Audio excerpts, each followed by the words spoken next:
So these are those settings for development. And, again, we're going to talk about largely home and school, okay, because those are your two primary settings for a child's development. Of course, there are other things as well, sports, extra, dance, church, society as a whole, community, things like that. So, there's lots of different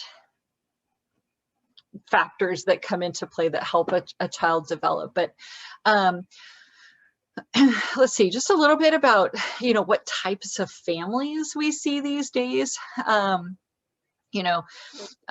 Two-parent families are your more traditional, but they're not all that common anymore. If you look, let's see, I'm gonna make this bigger real quick just so we can look at it a little bit better with me if you want to. So this is the percentage of children in a 1- and 2-parent home, okay? And then this is the percentage of children living under the poverty in a single family, okay, versus a 2-parent family.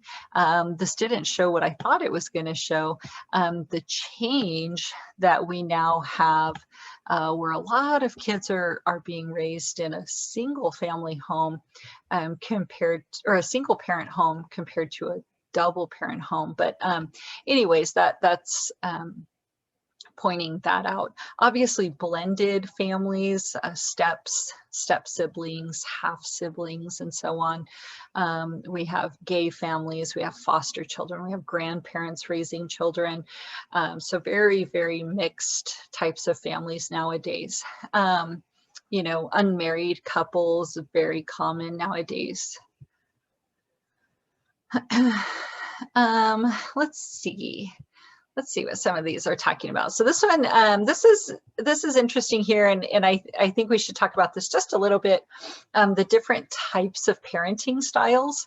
So you can evaluate your own parents, or you can evaluate yourself if you are a parent, or you can learn what you would like to be if you have plans on becoming a parent. So I'm going to skip over authoritative real quick and get into the other ones, okay? So the authoritarian way down here, these are the parents that are, it's my way or the highway. You don't ask questions because I said so. I'm the parent, that's why.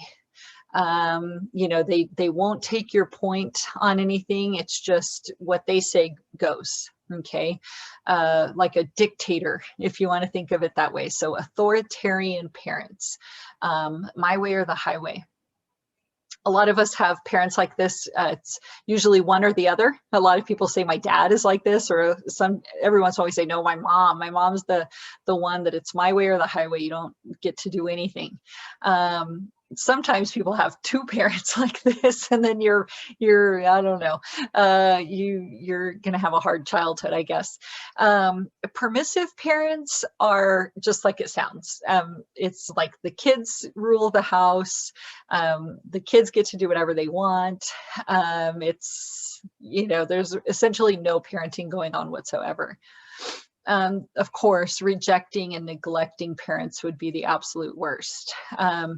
These kids are, at least in a permissive parent, there's some interaction, there's love, there's, children are allowed to go do things and so on. A neglected or rejected child, the parent doesn't know where the child's coming or going. It doesn't care what the child is doing. We could argue, at least with a permissive parent, their motivation behind letting the child do whatever they want to is because they love them and they don't want them to feel sad. They don't want them to feel like they're missing out. So they just allow them to do everything. A neglected child, the parent doesn't know, doesn't care what they're doing at all. Okay, and so this would be a very abusive, I would say, abusive type relationship. Authoritative is your best type of parenting.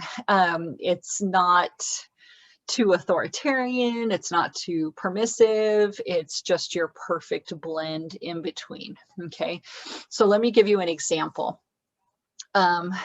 Child, teenager walks in and wants to borrow the car. Okay, so teenager, wants the car, and so they come in. An authoritarian parent, no. But I was wondering, no. But I need the car, no.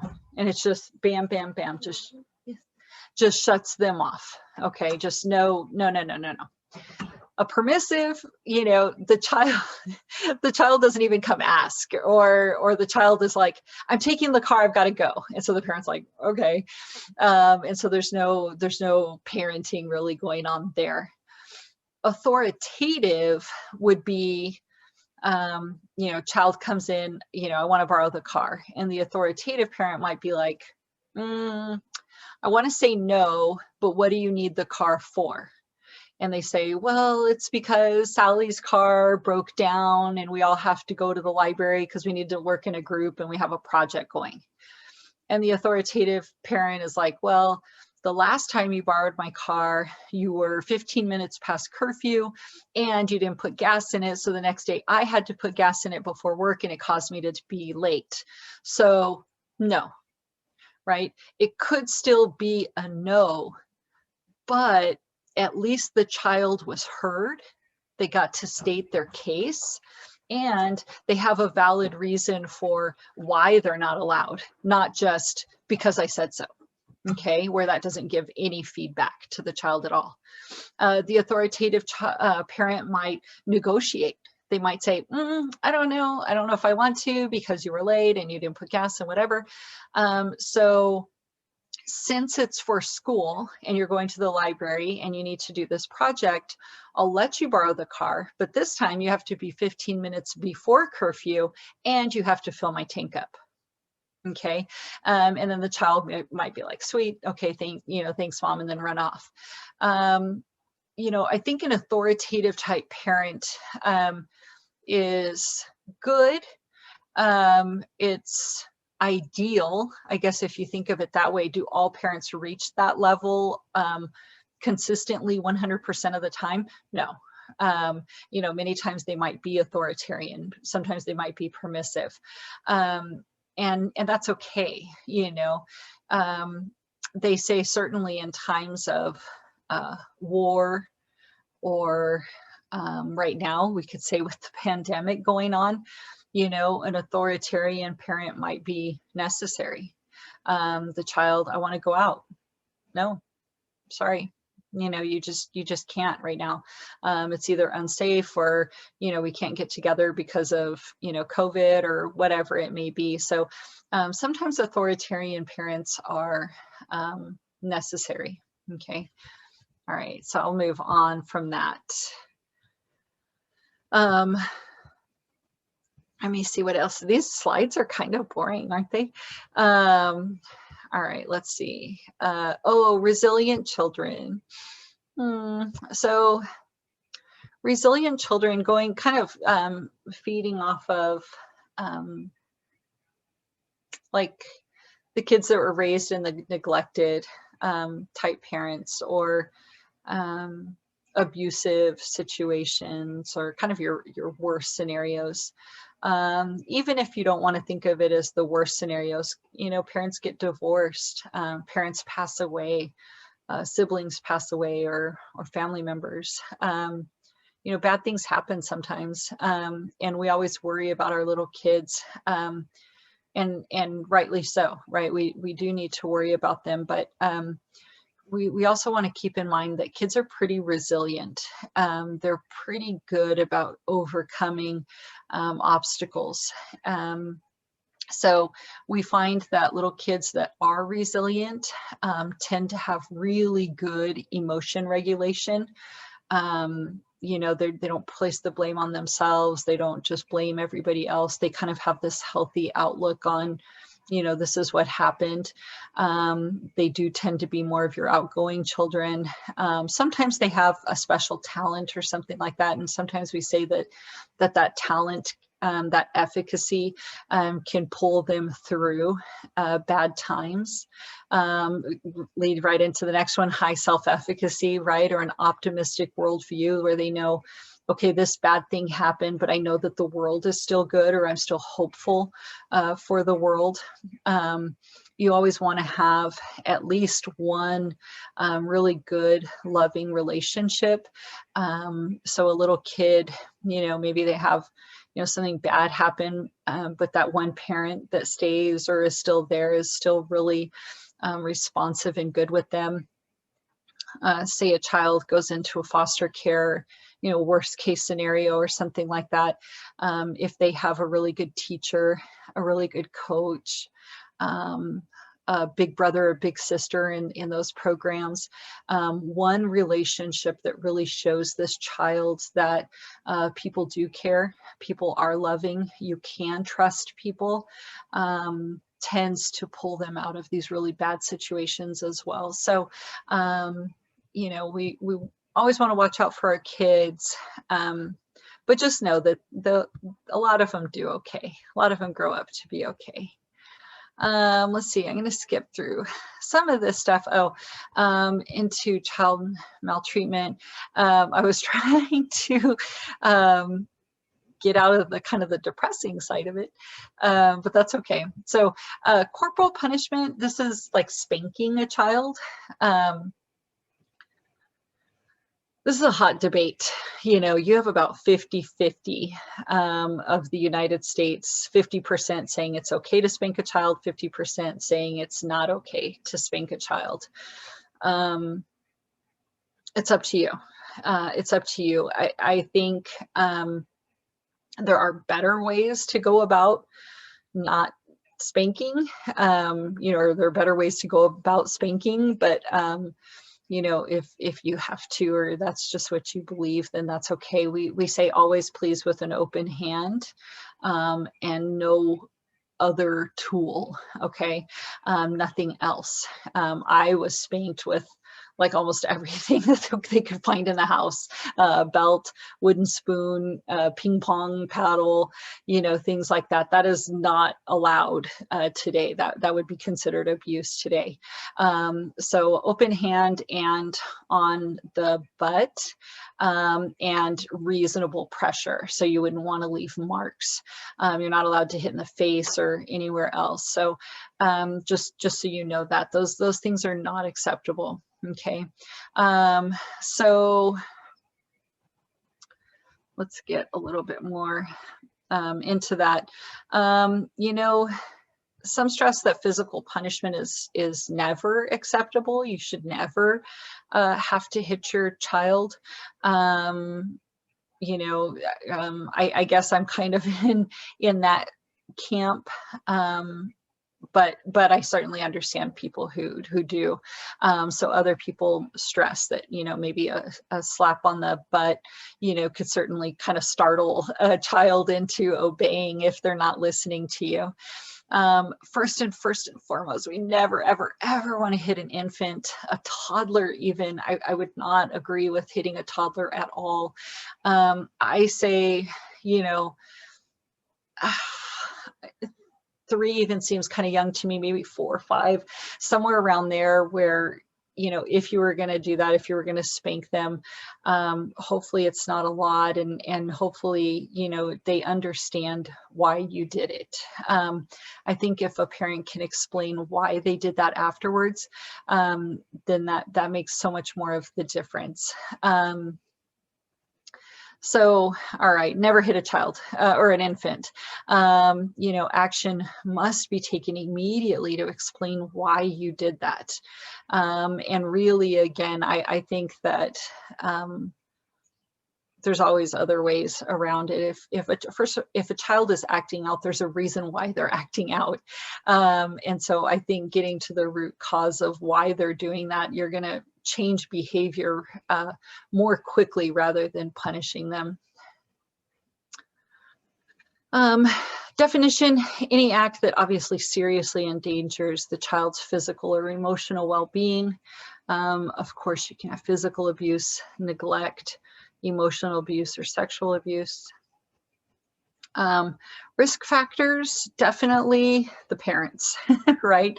The parents and having personality problems, having anger issues, having substance abuse problems, life stress can lead to these. So money issues and so on are going to cause to very severe frustration with dealing with children. Children who are difficult, that difficult type child is definitely going to evoke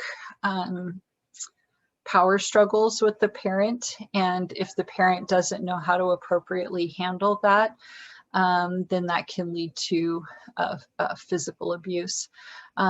Medical problems, you know, here it says a premature infant, they might have developmental issues, things like that. Any little time that a child is also going to add to the stress that the parent is already feeling, then that's just a breeding ground for a child to be maltreated.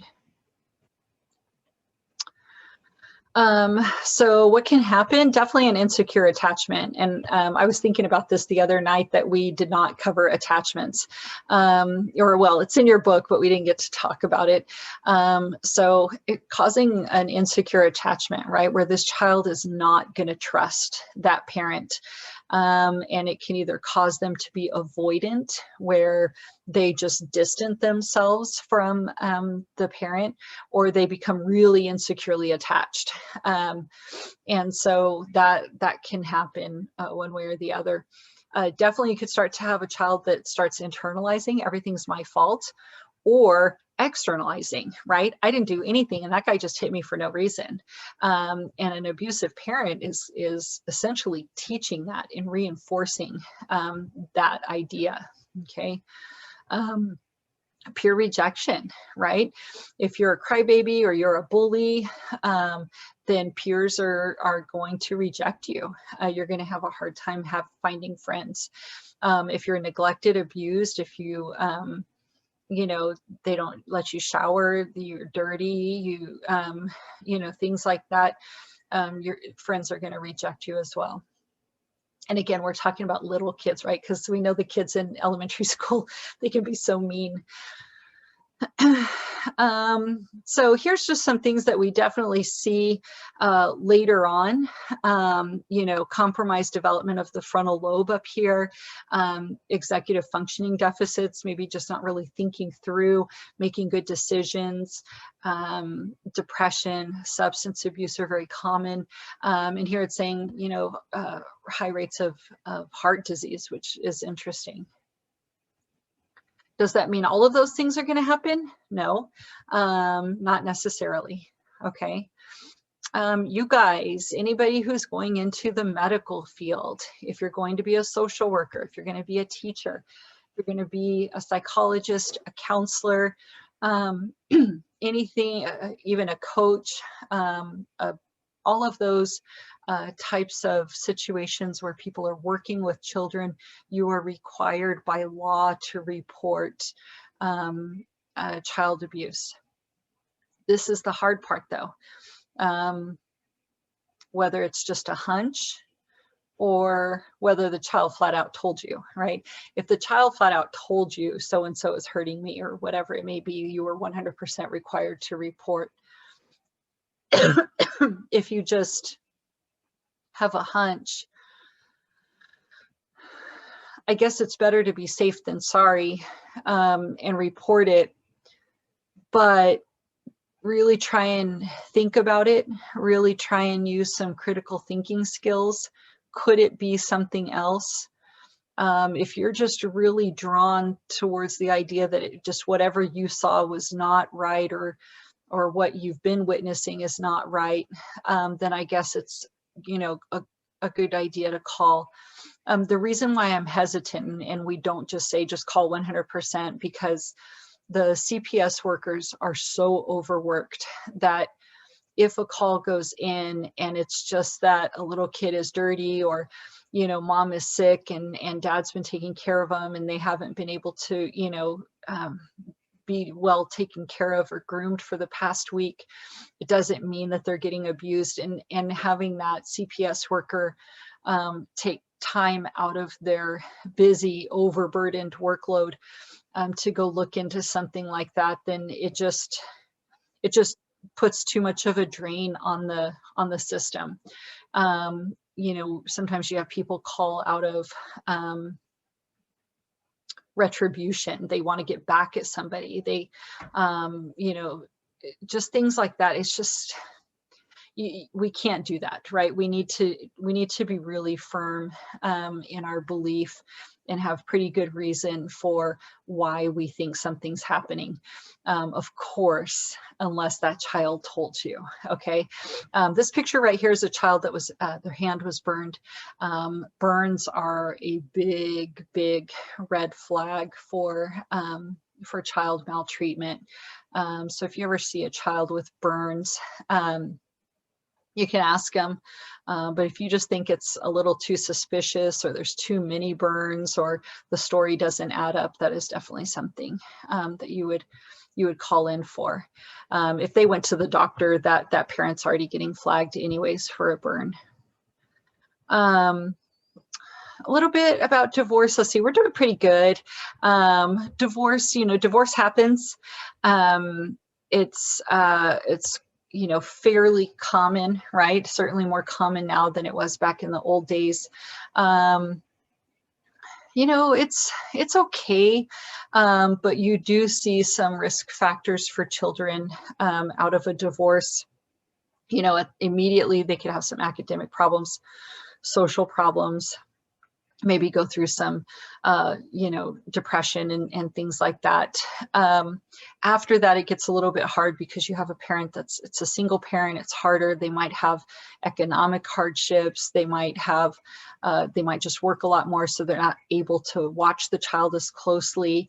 You know, it can be as good and bad as the adults in the process make it. If parents are fighting, if one's talking bad about the other one, you get all this drama coming in with like steps or new boyfriends or new girlfriends, then that just really starts to add to the mental toll that the child is going to take and suffer. So you might want to watch that just a little bit. Let's see what some of these, schools. I'm not going to go into intelligence. Oh, this is just a little bit about disorders and how certain things can cause school not to be the most fun. You know, specific learning disabilities, which you can have, you know, auditory processing disorder, executive functioning problems. You can have stuttering, speech impediments. With reading, you can have dyslexia. With writing, you can have dysgraphia. With spelling, you can have dyslexia. Understanding math, you can have dyscalculia.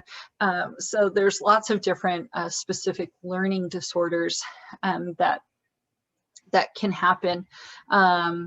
So, you know, these can definitely cause a problem with reading, poor word recognition for sure, and that can cause anxiety and depression within the child. Matthew, my son, has dyslexia, and he is 100% all of these. And I would say that probably is within here as well with the ADD or ADHD. It causes a lot of stress in school, where school is supposed to be kind of a fun time and a fun, kids a lot of times look forward to going to school. Matthew hates it, absolutely hates it. He has loved this at-home thing because he doesn't have to go.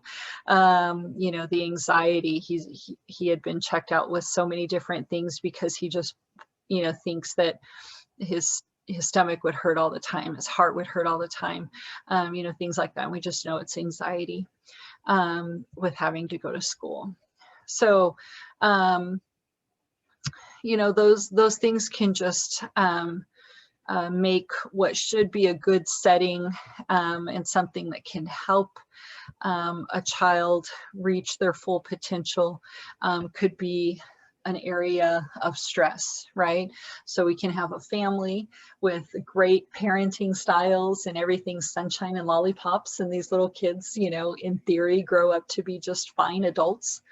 Or we can have problems where there's abuse and there can be divorce and things like that. It didn't go into here, but of course you can have deployment, you can have death, like I was talking about. So lots of things can happen within the family where those that happy-go-lucky development is hindered in some way and causes roadblocks for the child to develop. School, right, is supposed to be this happy time. You have friends, you're doing all these fun things, but bad things can happen there too, right? You can have bullying, you can have children that have emotion regulation problems, you can have learning disabilities, you can have kids that have autism, you can have, you know, all of these different things where school is not the funnest thing for them and doesn't send them on their way to this happy-go-lucky life. So you know, we just try and make do, right, with what we have. And you try and always be there for your child and be supportive and work on the efficacy, right, that they can do things, they can work towards a goal, they can feel good about themselves. And I guess that's it. I know I kind of went through some of those things a little bit fast, but does anybody have any questions or comments? No? Okay. So, yay. Oh, let's see. Monica, you can go ahead. No, I just wanted to say that everything is okay. Oh, okay. Perfect. Thank you. I like your picture. Thank you. Yeah, that sunset is cool. Yeah, so okay, well, great. So next week we'll cover chapter 8. Do I have it like that? I guess chapter 8, and then we have our test. I'm not even 100% sure. Let's look real quick, and then I'll call it quits, just so I can make sure and I'm not speaking wrong. Oh yeah, we do. I was kind of shocked that I would split up adolescence. That's why I was debating that, but that's okay. All right. Ooh, fun. So next week we go over adolescence.